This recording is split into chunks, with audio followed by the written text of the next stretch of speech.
हाय, आपका स्वागत है और मैं हूँ जेनेवियर। तो आज हम बात करने वाले हैं द अपोथेकेरीज डायरी इस सीरीज के बारे में। अगर आपको सॉफ्ट और क्यूट रोमांस पसंद है तो आपने ये सीरीज जरूर देखी होगी, और अगर नहीं देखी है तो जाके देख सकती हैं। ये एक बहुत ही ज्यादा ब्यूटीफुल और रोमांटिक सीरीज है। पर इस सीरीज के अंदर दो ऐसी स्टोरीज हैं जो आपको सोचने पर मजबूर कर देंगी कि आखिरकार ये लड़कियां प्यार में क्या क्या कर सकती हैं। तो हम आज इसी दो स्टोरी के बारे में डिस्कस करने वाले हैं। पहली स्टोरी है फू यू की। फू यू एक बहुत ही ब्यूटीफुल वुमन होती है। उसे पसंद किया जाता है एम्परर की मिस्ट्रेस के हिसाब से। पर होता ये है कि फू यू को एक साधारण से सिपाही से प्यार हो जाता है, और उस सिपाही को भी फू यू बहुत ज्यादा पसंद होती हैं। पर उनकी ये प्रेम कहानी ऑलमोस्ट नामुमकिन होती है, क्योंकि एम्परर के जो मिस्ट्रेस होती हैं उन्हें रानी की अहमियत दी जाती है, और एक साधारण सिपाही को इस रानी को पाना ऑलमोस्ट नामुमकिन होता है। तभी उम्मीद की किरण बन के एक ऐलान सामने आती है, जहाँ पर लोगों को बताया जाता है कि दरअसल दो देशों के बीच जंग छिड़ गई है, और इस देश में जापान भी शामिल है। और एम्परर ने ये घोषणा किया है कि जो भी उस युद्ध में उसे विजय प्राप्त करवाएगा उसकी एक मांगी पूरी की जाएगी। तभी वो सिपाही जाता है और एम्परर से मिलता है, और वो युद्ध में जाने के लिए तैयार था। फिर वो 2 साल के लिए युद्ध में चला जाता है ताकि वो अपने प्यार को पा सके। तब होता ये है कि उसके जाने के बाद फू यू धीरे धीरे बहुत ही ज्यादा बीमार रहने लगती है, खाना नहीं खाती है, कमजोर होने लगती है। और तो और वो एक सफेद कलर की ड्रेस पहन के गहरी रातों में एक दीवार के जो कम से कम 50 फीट लंबी होगी उसके ऊपर चढ़ के गहरी रातों में डांस करती रहती है। और उसके मेंटली अनस्टेबल होने का न्यूज धीरे धीरे पूरे महल में फैल जाता है, और सब लोग उसे पागल करार दे देते हैं। तभी एम्परर उसे छोड़ता नहीं है, बल्कि उसके इलाज के लिए वैद्य बुलाता है और उसकी इलाज करवाता है। पर उसके बाद भी उसमें कोई सुधार नहीं आता। ऐसे ही 2 साल गुजर जाते हैं, और एक दिन वो सिपाही युद्ध में विजय होकर लौट आता है, और फिर वो महाराज के पास जाता है, और उसने अपनी मांगे ये रखी थी कि उसे फू यू चाहिए। तभी महाराज कहता है, तुम्हें पता है ना कि तुम जो मांगोगे तुम्हें वही मिलेगा।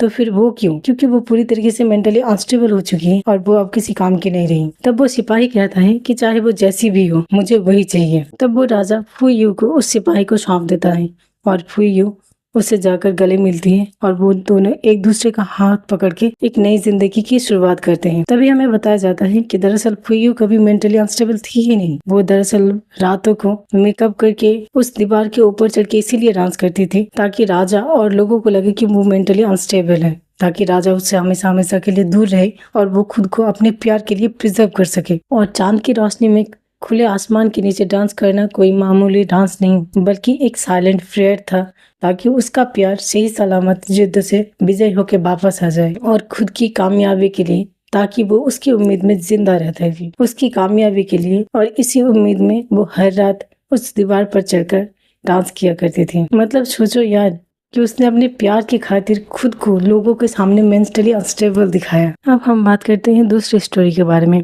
और ये दूसरी स्टोरी किसी और की नहीं बल्कि मामाओं की बायोलॉजिकल मदर फू xiao की है। ये स्टोरी शुरू होती है मामाओं के बायोलॉजिकल फादर को दिखाते हैं, जिसका नाम है लकन। तो लकन को एक बीमारी थी जिसकी वजह से वो लोगों का चेहरा नहीं देख सकता था, और वो फिजिकली भी बहुत ही ज्यादा कमजोर था। तो तभी उसके एक मास्टर ने उसे चाइनीज चेस खेलना सिखाया, और इतनी अच्छी तरीके से कि उसमें वो माहिर बन गया। तभी उसके मास्टर ने उसे बताया कि तुम लोगों के चेहरे नहीं देख सकते हो, पर चेस की जो मोहरे हो तुम उसे तो देख सकते हो, तो तुम हर इंसान को तुम्हारी चेस की मोहरे की तरह देखो। और उसी वक्त से वो चाइनीज चेस में जो black and white stone use होते हैं, लोगों को भी वो उसी तरीके से देखता था। तभी वो एक दिन बड़ी ग्रीज हाउस जाता है, और उसकी मुलाकात होती है फू xiao से, और पहली बार उसने किसी इंसान का चेहरा देखा था। मतलब सिर्फ और सिर्फ फू xiao का चेहरा प्रॉपरली देख सकता था। और फू xiao उस वक्त की सबसे खूबसूरत मिस्ट्रेस हुआ करती थी बड़ी ग्रीन हाउस में, और उसकी पॉपुलैरिटी भी बहुत ज्यादा थी। फू xiao की वजह से हर रोज बड़ी ग्रीन हाउस में आने लगा, और उसके साथ चेस खेलने लगा और बात ही करने लगा। इसी तरह ये छोटी छोटी मुलाकातें प्यार में बदल गई, और इन दोनों के बीच प्यार हो गया। पर क्योंकि फू xiao बड़ी ग्रीन हाउस की सबसे ज्यादा पॉपुलर और खूबसूरत मिस्ट्रेस थी, इसीलिए उसका प्राइस भी बहुत ज्यादा था। लकन के पास इतना पैसा नहीं था कि वो उसे खरीद सके।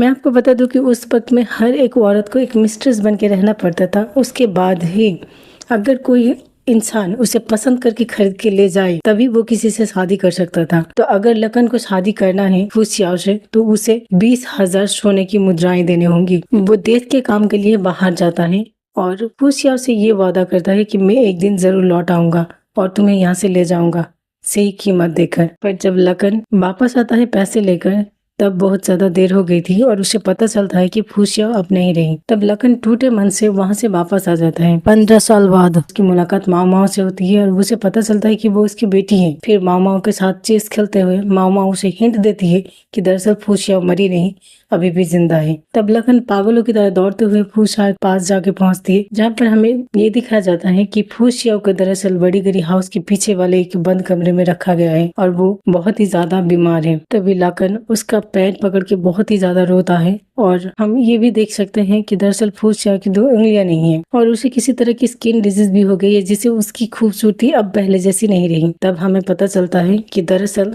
जब लखन यहाँ से गया था तभी हमें पता चलता है कि फूसियाओ की खूबसूरती की वजह से तब बड़ी गरी हाउस में बहुत ही ज्यादा अमीर लोग आते थे और उसे खरीदने की मांग करते थे और उसे शादी करके ले जाना चाहते थे।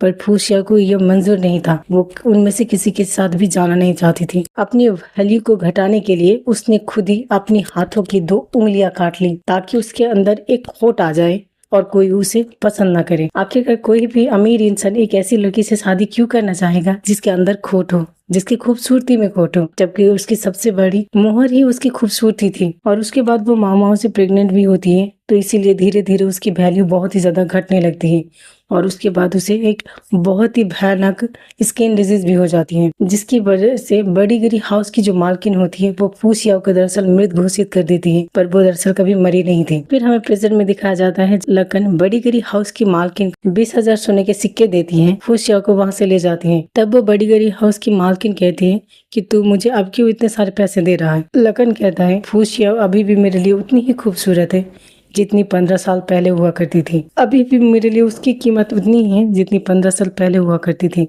और उसकी कीमत मेरे नज़रों में कभी भी कम नहीं होगी, क्योंकि मैं अभी भी उससे उतना ही प्यार करता हूँ जितना कि 15 साल पहले करता था। देखा, अगर लड़कियों को सच्चा प्यार हो जाए या फिर सच्चा प्यार मिल जाए ना, तो उस प्यार के खातिर ये लोग अपनी जान देने के लिए भी तैयार होती हैं। क्या आपने कभी किया है किसी से सच्चा प्यार और उसके लिए कुछ ऐसा करने की सोचा जो कभी ने आपसे एक्सपेक्ट ही नहीं की थी? क्या आप ऐसा कुछ कर देंगे? हमें बताओ, हम किसी को नहीं बताएंगे। Thank you for watching.